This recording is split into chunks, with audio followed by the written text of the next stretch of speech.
மீன் குழம்புக்கு தேவையான பொருளை பார்த்துருவோமா?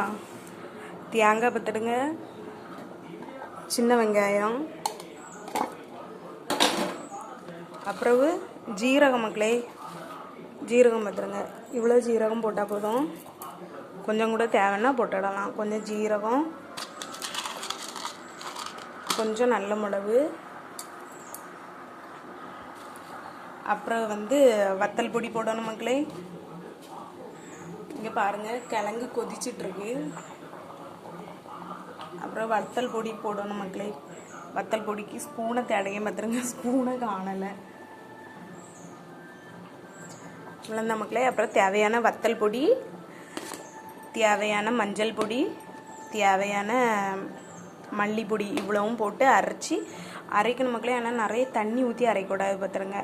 கொஞ்சம் தேவையான அளவு கொஞ்சம் தண்ணி ஊற்றி அப்படி கட்டியாக அரைச்சி எடுத்தீங்கன்னா சூப்பராக இருக்கும்.